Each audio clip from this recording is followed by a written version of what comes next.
انا انفي كلام اي شيء. تمام.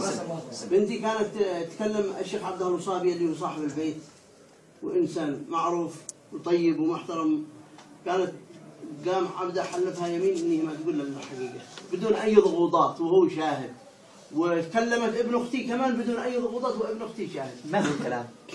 كلمتهم ان امها بتهددها، يعني ان امها في الواقع يعني تشتي البنت تضيع انتقام من تنتقم مني، علشان يقولوا الاب شوف كيف تربيته، لان الله خلق كيد النساء وقال ان كيدهن عظيم، وخلق كيد الشيطان وقال واستضعف كيد الشيطان، قال ان كيد الشيطان كان ضعيفا. يعني الام كانت تجبر بنتها على ممارسه شيء معين؟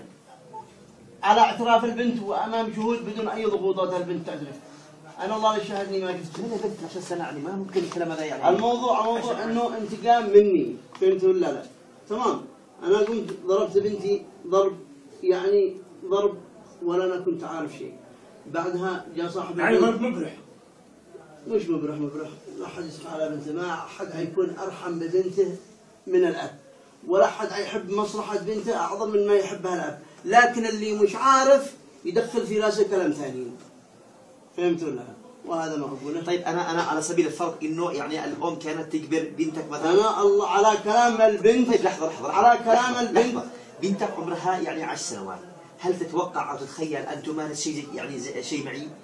او ان في ذهنه يعني هذا التصور الغريب؟ انا اقول لو قال لك الدكاتره انها سليمه، ليش ما تكلمت هذا الكلام؟ تكلم يا اخي في القبر. اعترفت البنت انها لعبد الله الوصابي انها لا تقولوا شنو انا قلت، انا خلصناها. السلام عليكم ورحمه الله وبركاته. انها ايش؟ انها ايش اعترفت؟ ان امها كانت تجبرها اجباري انها تكلم اولاد وما تكلم اولاد، وبشهد على هذاك والله العظيم بدون اي ضرب وبدون اي ارغام وبدون اي اكراه. طيب. اننا كرهت يا نوح حتى انت تصدق هذا الكلام؟ يعني بنت بهذا العمر تصدق انها ممكن تعمل علاقات مع شباب بهذا العمر؟ 10 سنوات يعني يعني البنت هذه لحد الان عادة يعني ما تكونتش يعني غريزيا يعني ولا جنسيا، ما عندش اي تصور حول هذا الموضوع، كيف انت يدخل الشك في راسك انها ممكن تراسل شخص او ممكن تقيم علاقات مع شباب؟ يعني كيف؟ طيب خلاص. طيب يعني انا افترض طيب لحظه. طيب صلي على النبي. صلي على النبي. انا افترض ان هذه البنت هي عملت علاقه مع شاب، انت كيف ممكن تقوم اعوجاجها؟ كيف تقوم سلوكها يعني هل خلاص الان يا سيدي مشكور على المجابله هذه، والسلام عليكم. كان الله معكم. هذا بنتي يا اخي، بنتي السنه الاولى وديتها مصر ومديتها قطر هي وخواتها، وديتها دبي السنه الاولى.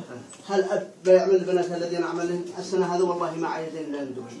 هذه بناتي لو تطلب دمي نديلها دمي. هذه البنت الاخيره، البنت الصغيره هذه الكل الكبيره اعرف مصلحتها يا اخي، ما حد يعرف مصلحه بنته الا طيب والضرب هذا حرام عليك والله.